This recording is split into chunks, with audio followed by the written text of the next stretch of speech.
Hey everybody, welcome back to the second episode of Owen's Thoughts On, and do you like my mic stand? It is very, very beautiful. And this episode is brought to you by £1 million bog roll microphone stand. Buy yours today in the Epic Games Store and buy it now because it's a mic stand and it holds microphones. I use mine for pretty much every single video I make, and I recommend you buy yours today. Buy it, it's a mic stand.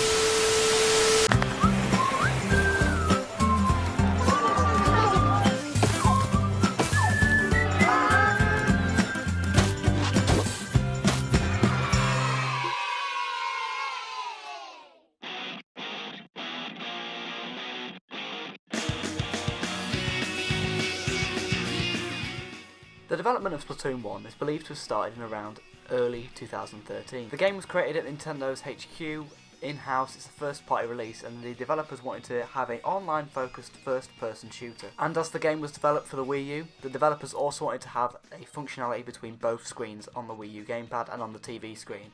They later had this with the map, and that you could jump between different parts of the stage using the gamepad screen. It is believed in around mid-2013 the developers came up with a very, very simple demo using boxes shooting ink. This demo, seen here, was one of the first ideas they had for Splatoon, and it showed the core gameplay working in the most core way possible. This was very, very simple, but it showed the initial idea of Splatoon as a series. Devs definitely knew that this idea had potential, as they worked on for another year or so, coming up for a design idea to what they really wanted the characters to be. The developers also had an idea of having the characters be bunnies, and it kind of reminds me of Score Bunny, as you can see here. This idea didn't really work, and they decided to scrap that idea. I don't know why, but when I see that render of the bunny, I just get some insane Score Bunny vibes from it. I don't know why. And the idea of using Mario characters has also apparently spread around during this time. However, they decided to go against that as they wanted a brand new IP for the Wii U. So at this point, Nintendo didn't really have a brand new IP for the Wii U, and in the end, it was their only really new IP. I believe that the devs wanted this is because they wanted a new selling point for the Wii U. They wanted something that they knew was going to be popular. They wanted a new thing to get Nintendo fans back onto the Wii U. As if we look back on the Wii U, while it did have a lot of quality games, there were lots of games that were very, very similar and games of previous franchises. Smash Bros. 4, Mario Maker and Mario 3D World are great games, but they have other previous games like it on the 3DS or even the Wii. So I believe that the developers thought that they really wanted a new IP on the Wii U to make the Wii U stand out and have a really big push in terms of sales. And I believe that really paid off for them. I feel like they took a risk with the whole Splatoon franchise, and the game sold very, very well on the Wii U and got a sequel 2 years later on Nintendo Switch. At this point in time, Nintendo were very, very new to making online games, and they needed to have something that was an offline feature with this game too. So the developers came up with a 3D platformer shooter style single player content. This player takes on over 27 levels, defeating DJ Octavia in the big battle of all the Octavians. It's a fun single player content. I don't think it's as good as the regular online content, but it's a fun little distraction if your internet ever goes down, and it adds more to the lore of Splatoon. And if you're interested in the lore of Splatoon, the developers made sure that you can collect scrolls within the game which tell you more little secrets within the Splatoon lore itself. Developers clearly had a lot of ideas with this and decided to pretty much repeat it again for Nintendo Switch in Splatoon 2. The overall idea for the single player content was very, very similar, and it was kind of more of an expansion on this from Splatoon 1 and Splatoon 2. The single player content was okay, and it took about 5 to 10 hours to beat, and it had a variety of boss fights, a variety of different levels, and it acted as kind of a tutorial on how to play the game itself. But it was really clear that the developers wanted to make online the big focus of the game. And me personally, I feel like the single player content was only featured on the Wii U version was to add a little bit more meat to Splatoon. In case the servers couldn't handle the game, they could at least have another point to the Splatoon, yeah? There's another mode there in case Nintendo servers couldn't handle it, or if the online community wasn't there, there's still something for people to do. And likewise, when Nintendo servers go down for the Wii U forever, people will still have something to play and go back to Splatoon 4. The developers also added in Amiibo. These came out a couple of months before the launch of Splatoon with Super Smash Bros, and they became a massive success. So the developers really wanted to add in Amiibos too at this point, as they were selling very, very well. Amiibo in this game sort of functioned as an extra DLC for the game. You could tap an Amiibo onto the Wii U gamepad and you would unlock sort of remixed levels of the single player content with extra challenges. If you complete those extra challenges, you'll get exclusive gear from that Amiibo. Personally, I really enjoyed the robot suit Amiibo. It seems really weird for Splatoon to add that sort of thing, and it doesn't fit in with anything. Maybe that's why I like it so much. I believe that Splatoon actually used Amiibos really, really well in this regard. A lot of games out there just give you a free costume for nothing. At least it's added more content and more single player content and challenges for people that really wanted it. But moving away from the single player content and amiibo content, it was clear that the main game was all focused on the online aspect. Splatoon would be the first Nintendo based fully online game. And I mean, yes, it did have the single player content, but the online was the main focus here, and Nintendo was really experimenting during this time. The online would consist of 16 stages and different rank modes, this being Splat Zones, Turf War, Rainmaker, and then also Tower Control. Yeah, it was a really, really fun variety of experiences there with the online mode. They wanted to add as much possible and really show that it was a main focus of the game itself. The game was revealed at E3 2014 and everyone was a little bit confused, and from what I can tell from the time, people wasn't really that interested. They were sort of going, okay, that's Splatoon, hopefully we'll see more of it. But reception was kind of at the time. Being said, I don't really think people hate it. I feel like it was just so new and people were just so focused on Smash because Smash was coming out in a couple of months at this point. Luckily, around 3 weeks before the game launched, in the beginning of May 2015, Nintendo added the Splatoon test fire, allowing players to have an early look at the game and see if they like it and see what their opinions would be. Many people did enjoy this demo, as they were able to play the game 3 weeks early and see if they wanted to buy it.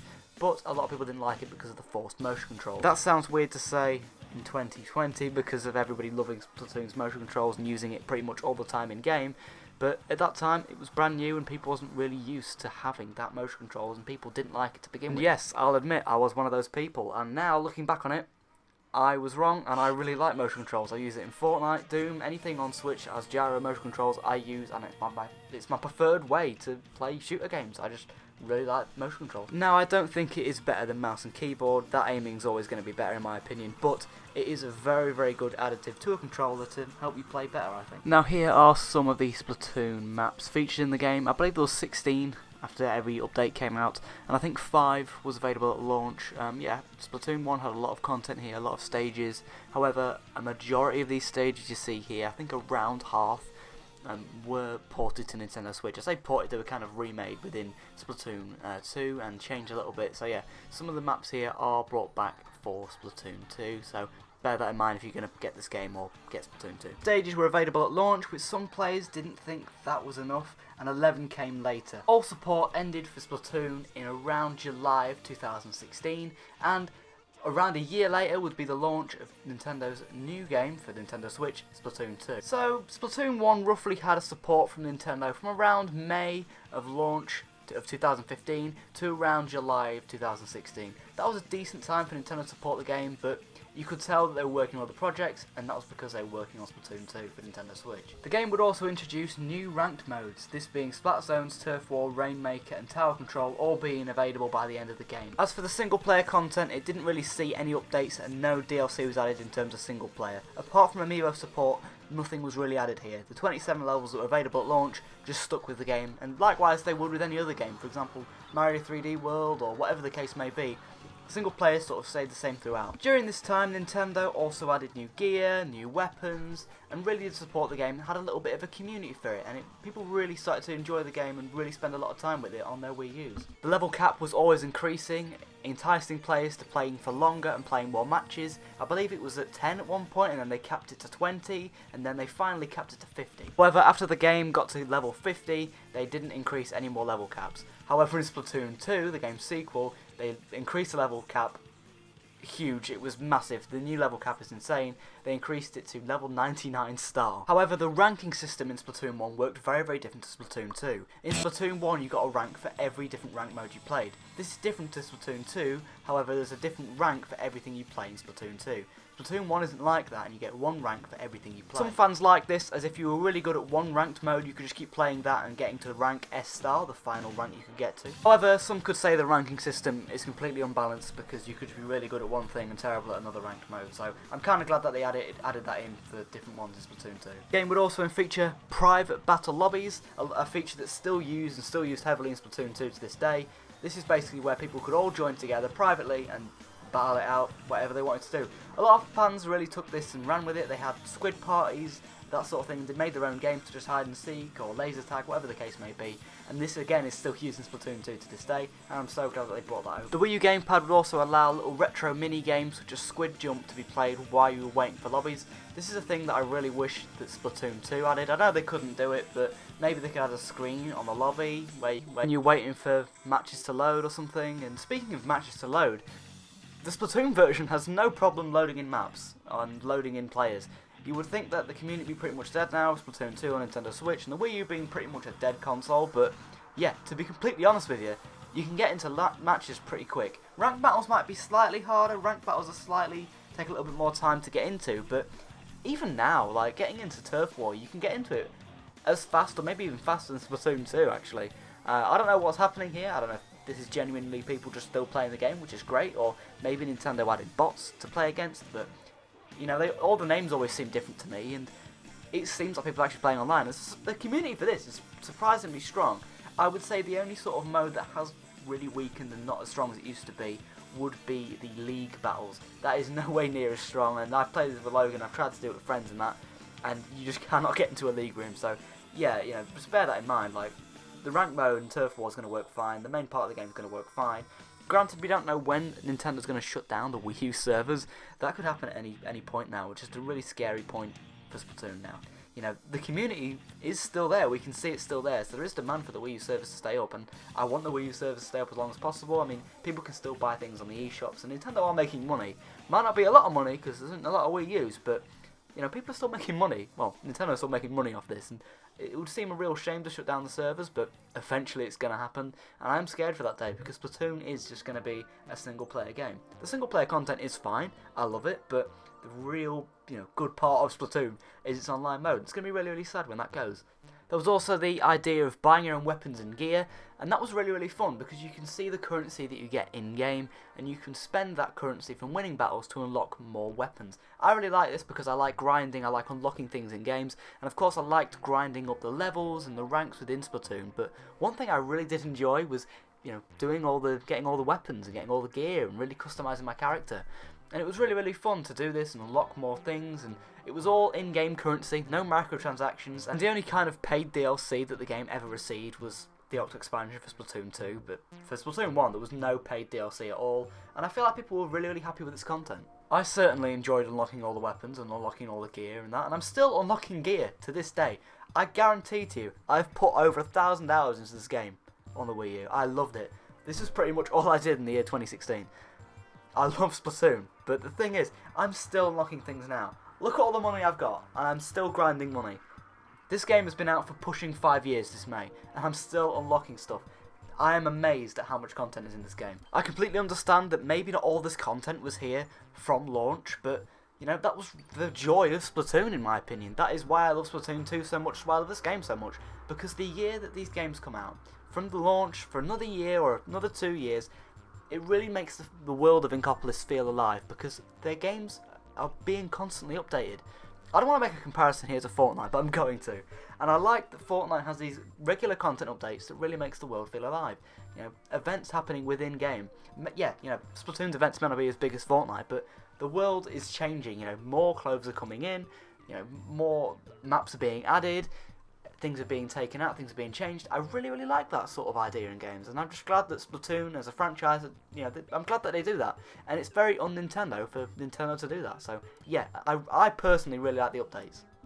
However, I do see some of the criticisms when people say, they don't like updates, they want to have a full game at launch. I understand that, people don't want to wait, and I guess some games can suffer from not having enough content at launch.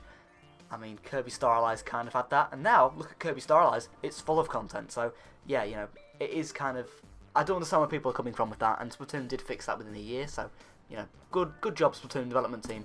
They may have already had that content done, and might have been, waiting for it to release to make the game more popular, but I don't know, I really like that style of giving me content. I just like it being drop feeded to me, because it makes me feel like I'm getting more content all the time, and I don't know, I really like it, but some people might not like it. One thing I do know that the Splatoon community really, really loves is Splatfest. Now, Splatfests were big monthly events, festivals within Splatoon, where players would pick a team. You'd have 2 different teams to pick, you have to choose a side, and you would battle for that team over a set weekend. It would only last from I believe Friday night to Sunday morning, I believe, or maybe Friday morning or Saturday morning, whenever it was. It would last around a weekend, and you could play it and battle it out and choose a team. For example, I think one Splatfest was SpongeBob versus Patrick, which was really, really weird. They had like sponsored ones. There's one that was Pokemon one. It was like red and blue. That really didn't make much sense to me at all. Why didn't they do it for Sun and Moon? It just makes more sense. They were sort of new at the time. They were coming out soon, advertise it, but I guess they didn't want to. But it's still cool that we got Pokemon as a Splatfest. I believe it was a Transformers one, and yeah, it was really, really cool how these Splatfests played out. It made you really want to log on the game, right? It's this weekend, the Splatfest, we need to play it, and I think a lot of streamers also streamed it at this time. I'll admit I wasn't doing YouTube at this time, so I didn't really see what the YouTube side of the Splatoon community was like during this time, but I can talk about it from when it was during Splatoon 2, and I'd imagine it'd be very, very similar. But yeah, you know, I think people really enjoy these Splatfests, and people got sort of sad when they end, because that is a lot of the sort of emphasis on playing Splatoon. I feel like a lot of the community for Splatoon, that being 1 and 2, sort of dries up a little bit when there isn't Splatfest, because Splatfest are such big events that people have to go on to. You know, I could play Splatoon now and play certain stages, and I can play Splatoon, you know, tomorrow and play some certain stages, but you know, if this weekend there's a special event on, it's going to entice people to play it, and I think that's what a big driving force was with these Splatfests, and I think that's what's really hurt Splatoon 1 and not only Splatoon 2 as well, because there isn't any Splatfests. But at the same time, I understand that development has to stop somewhere, support has to stop somewhere, and we just need to let the game sit while the development team works on a new thing. Now, this game did stop its support in around 2016, which means that they were able to work on Splatoon 2 for a year and then release that. Now, Splatoon 2 is coming up for its year of not having support, so maybe that means Splatoon 3 is on the way, but after Nintendo's recent directs and sort of the announcement for this year, I doubt we're going to get Splatoon 3 this year, but maybe it's in the pipeline, or it might just be coming out for the next Nintendo system. We really, really don't know what's going on now with Splatoon, but it's great that we've had 2 fantastic games launch within the past 5 years. So yeah, it's really, really great that we are able to enjoy this content, and we don't really know what's coming down the pipeline, but trust me, these games are very, very popular, even if you're playing Splatoon 1. As I've said previously, you can still get into matches, still have a lot of fun, and still really, really enjoy the game. And the games are fantastic. In terms of core gameplay, I really like the fact that you can hide in your own ink. That seems really cool, how you can regain the ink. And it's nothing like any other game before. You know, there's no game like Splatoon. It's very, very unique, very, very Nintendo, but very, very modern in the sense that it is online and got updates when it was popular. And I'm glad that Nintendo did that. Nintendo were able to perfectly put their charm into a shooter without it feeling too forced or very un-Nintendo. It fits perfect. But with all that being said, is Splatoon worth it? In 2020, on the Wii U, a system that is long dead, the Nintendo Switch is way better, is Splatoon 1 still worth it? And I feel like this is going to be a very, very weird thing for me to say, but it is kind of yes and no. And I say that because you shouldn't get a Wii U just for this game. I think you should get a Switch just for Splatoon 2. I feel like that's a good enough choice to get a Switch. But because of the Wii U and the way it was and its other games that are basically just on the Switch, Splatoon 1 is great, and if you already have a Wii U and you haven't played this game, definitely get it. It's definitely worth the money. I believe it's like £6 or £8 in CX, a UK gaming shop, so there's no reason not to get it. You're going to get thousands of hours of content, or at least I have, out of this game. So I definitely love it, but we don't know when Splatoon servers are going to go down, Splatoon 1 servers at least. We don't know when Wii U servers are going to go down, and that could happen at any point, so we don't know how much time we have left in Splatoon 1, which is really, really sad, but it's the reality we live in. The thing is, I do love the game and it is great, but in a lot of ways Splatoon 2 really improves on it in every single way. Apart from certain stages not being here and a kind of unique story mode which is very, very similar to Splatoon 2, there's not a lot here. If you haven't played Splatoon 2, you might want to pick this up, but if you have played Splatoon 2 or able to play Splatoon 2, I prefer, or I would say, get Splatoon 2 over this. Nothing against this release, everything in Splatoon 2 is in my opinion better, and a lot of quality of life improvements, and it's a sequel, it's better, it's on Switch, you know you're going to get some more support. I mean, Splatoon 2 isn't getting supported in terms of content, but you know the servers are going to be around for at least the next 5 to 10 years. But that being said, we don't know when the Wii U servers are going to go down. Now, the Miiverse for the 3DS and Wii U went down in 2016, which wasn't a great sign, but the servers have been staying up for the past 4 years at least, so there is some kind of support there still from Nintendo. However, with the Wii servers, they went down a year after launch of the Wii U, so really these servers could go down at any point now. I believe that the Wii U shares servers with the 3DS, and I can't see Nintendo shutting down the 3DS servers right now. I mean, they're still selling 3DS systems. They're not making any more games, but at least a couple more years might be left at least. That's only my opinion though. We don't really know when these things are going to go down, and that's why I can't really recommend Splatoon 1, because if I recommend it now and the servers are down, no, I don't think the game's worth it for the single player content alone. The single player content's good, but it's kind of echoed on Nintendo Switch anyway. If these servers are going to stay up, it might be more worth it, but because I can't say how long these servers are going to be around for, I really don't know. That being said, I want the servers to be around for as long as possible, but I can't guarantee it to people, which is why I can't recommend it. But the game itself, taking away the servers, is a great game, and taking away Splatoon 2, Splatoon 1 within itself is great. And a kind of a bonus for Splatoon 1 is the online's free, and will pretty much be free until ever the servers go down. With Nintendo Switch, the servers are paid. You have to pay £20 a year to play Splatoon 2. So yeah, I mean, if you have a Wii U, you may as well just get Splatoon 1. The servers are free. But, you know, there's going to be less content there, and there's all other things on Splatoon 2 that you'll probably enjoy more than Splatoon 1. I mean, a lot of the Splatoon 1 stages have then been taken over into Splatoon 2, about half of them, so most of the content that you really want to play is in Splatoon 2. But then again, if you haven't got a Switch, you haven't got Splatoon 2, and you have a Wii U, and you want to buy a cheap game that's online, I recommend this one. However, the game isn't without problems. Now, this problem carries over into Splatoon 2, so it's a criticism that I have with Splatoon 2 as well, and it's that you can't skip the intro cutscene. For example, here it is. Every time you build up the game, you have to sit through a 2-minute long cutscene from Callie, Marie, or Pearl and Marina when they tell you all the stages. This seems like a real time waster for me. I don't know why they can't just show it on a screen. You just press A, you're in a game. But now we have to go through this every single time. And yes, it might sound small now, but when you've played this game for over 1,000 hours, and every time you boot it up, it changes this and you have to see it. This is worse than Splatoon 1 because these map changes change every 4 hours, which means you've got to sit through this every 4 hours, which means you can't just binge the game and then just play it. They changed that for Splatoon 2, however, where the maps change every 2 hours and you never see Callie and Marie again, which kind of defeats the purpose, because if you can see a map change without seeing them, what's the point in having them in the first place when you open up the game? It's weird, I don't like it, I wish you could have a skip button. Alright, so that was my review of Splatoon 2 for the Nintendo Wii U. You can see my Splatoon 2 gamepad there.